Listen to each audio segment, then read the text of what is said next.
My name's Candy. Foster mom says 5 months. What made it not so great? Well, the former foster mom, she abused us and put us in a cult. And when you say cult, can you elaborate a little more? But I got out of the cult.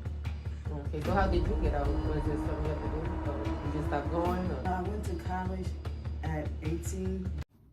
Hi, Clubbies. Welcome to the Magic Queendom. Mickey here. I'm reppin' 504. I'm reppin' 504. I'm reppin' 504. If this is your first time coming to the Magic Queendom, hit that subscribe button and become a part of the clubhouse.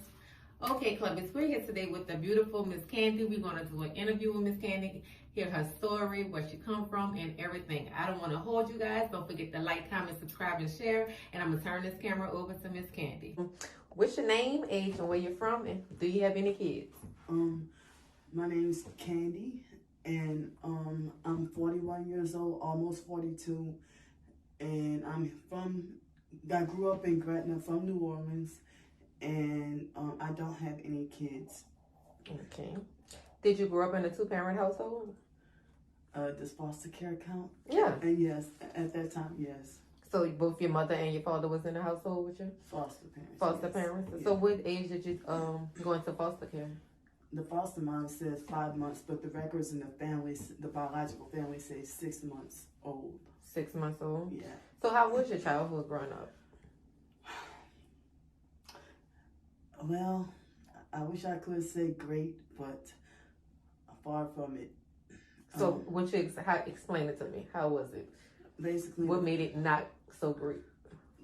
well, the former foster mom, she abused us and put us in a cult, a new age cult, and she manipulated for me and my twin sister to not get along, and when we were in the foster care system, you know, they constantly had us, you know, seeing a psychiatrist, taking medication. We had all these so-called medical issues, always sick growing up and stuff like that. So you and your twin sister, y'all grew up in the same foster home? Yes. Okay, and when you say cult, can you elaborate a little more? It was a false religion. It was called Institute of Divine Metaphysical Research. And my twin sister, unfortunately, still is in the cult, but I got out of the cult. Okay, so how did you get out? Was it something you had to do? Or you just stopped going? Or? I quit going and I researched the truth. Okay, that's good. Are your parents still living? The biological parents are both deceased, but as far as I know, I think the foster mom's still alive. The foster dad died when we were 9 years old, but then we had a foster stepdad, and I'm assuming he's still alive. So what age did you leave your foster parent? Excuse me. Well, I went to college at 18, but I finally got my first apartment. I was already 20 years old. Did you go to college in New Orleans area? New Orleans and a few other different cities. Because that was my next question. Did you, yes. graduate from high school and everything? So you went to college. That's great. Have you ever worked before? And if so, where and how long? I don't have a lot of work experience, but it was like spotty. And last job I worked was Piccadilly last year, and it only lasted like a couple of weeks. Yeah. So what you majored in when you went to college? Spanish. I should be fluent, but I'm not because of my situation. Everything they putting you through? Yes. So tell me a story on how you became homeless. Well, I've been homeless off and on throughout the years, but then like maybe I might have been homeless like for a couple of months or a few months or maybe a few days, but I've been mostly chronically homeless. This is the longest I've been homeless with since July 2018, July 31st. That's when I ended up being chronically homeless, but I've had moments where 2023 for 1 month I had my own apartment, and that group caused me to be back homeless again. Really? What happened? They found you again? Well, not the IDMR cult, but the Satan worshiping Freemason cult, you know. Yeah. And what they did to cause you to go back homeless?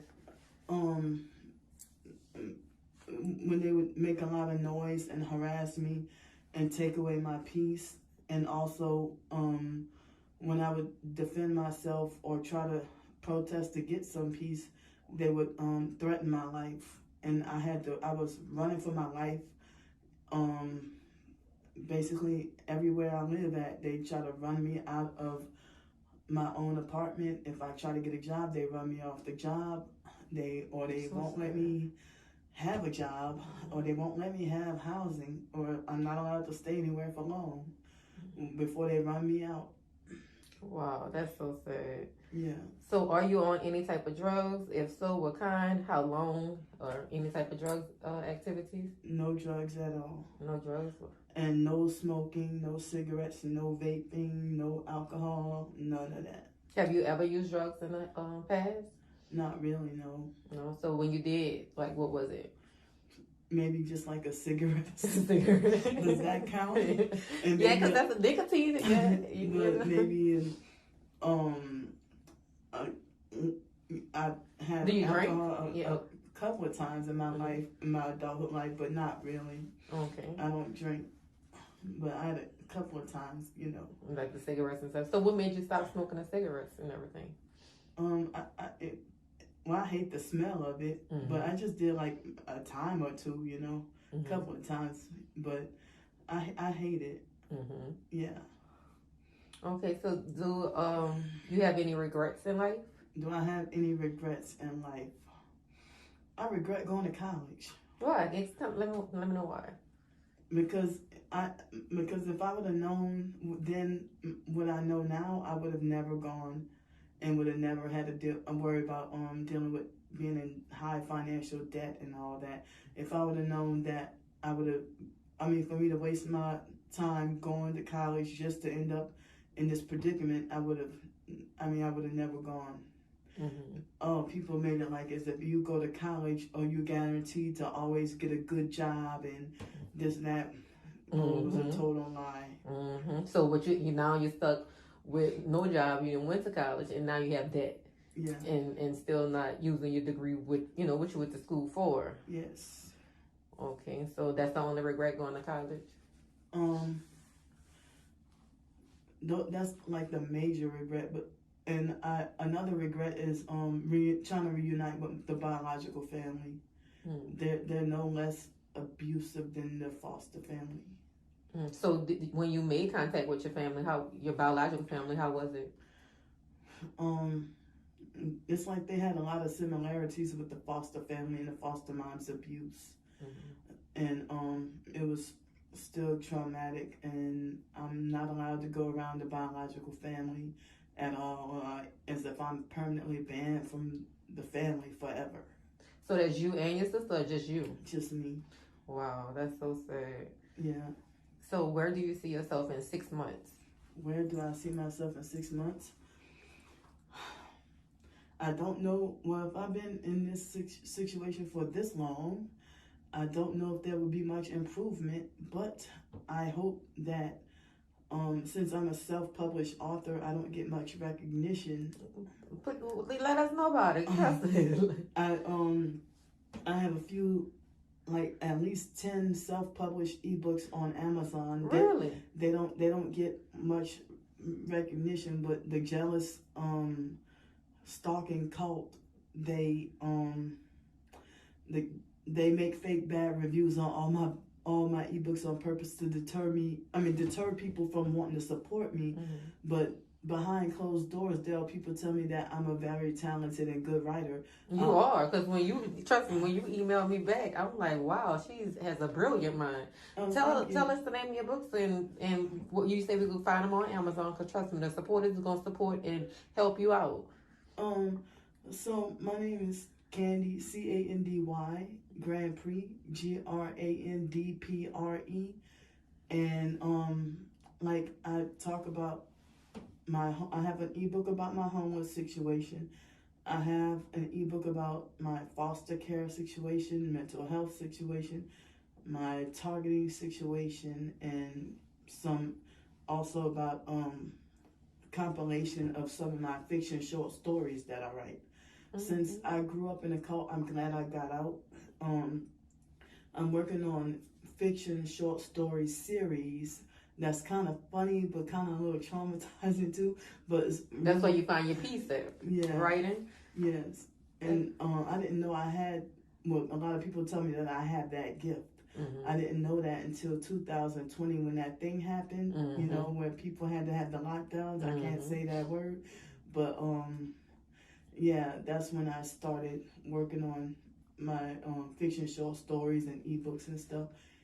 And I also tried to do a cookbook, but you're not a cook.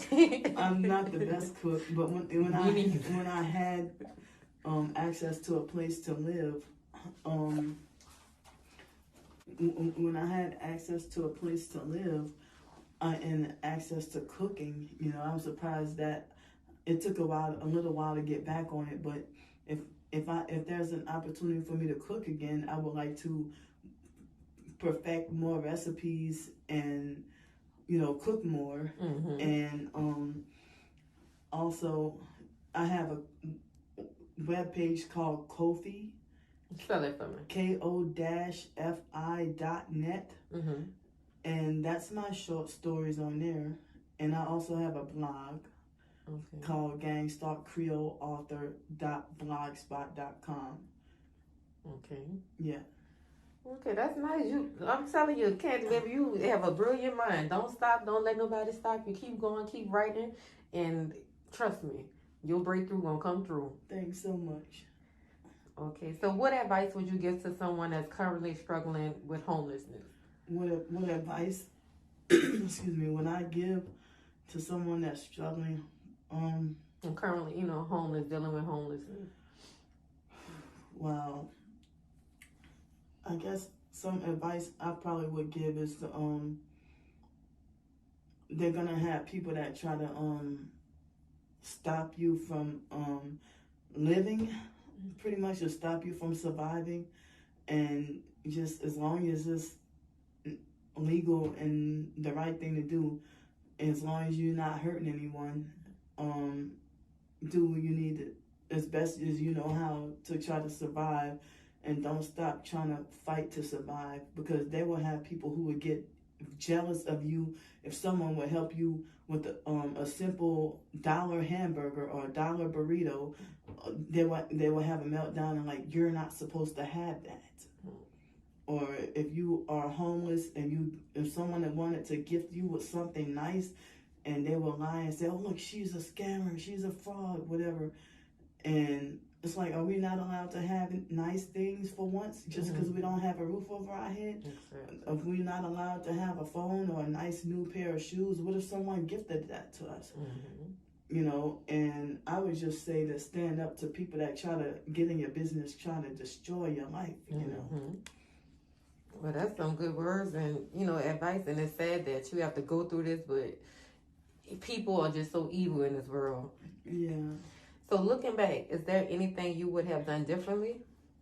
Anything that I would have done differently to avoid homelessness?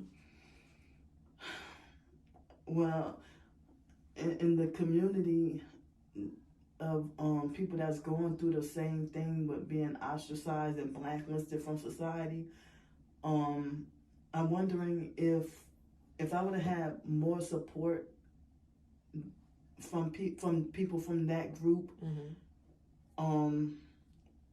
and if I would have had more support, I'm wondering if that could have prevented me from becoming homeless. Becoming homeless, you know, at that time, you know, because I'm blacklisted from employment. If I would have known that, what was the point of going to college? So what motivates you to keep going and not giving up? Well,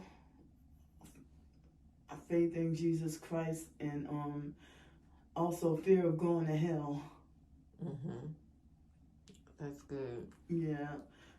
There have been moments where I have, you know, tried to off myself, if you get what I mean. And I didn't realize I would have gone to hell if I would have succeeded. So I'm glad I found out the truth, and that program is to try to manipulate for a person to become homeless or incarcerated or mentally institutionalized or dead. To drain your energy. Yeah. So, if anyone, we come to the end of this interview, Candy, I want to thank you for your time. I truly appreciate it. If anyone wants to support you or donate to you or anything, how can they get in touch with you and where can they donate to? So, y'all can either donate or tip to my short stories on the Ko-fi website, ko-fi.net/targeted Creole. TARGETEDCREOLE. And my Cash App is Creole Author 825. Okay, $ Creole Author 825. And I want to thank Miss Candy again for giving me this time to, interview her. She had an amazing story. Clubbies, we came to the end. Don't forget to like, comment, subscribe, and share. Until next time, peace. Bye, everyone.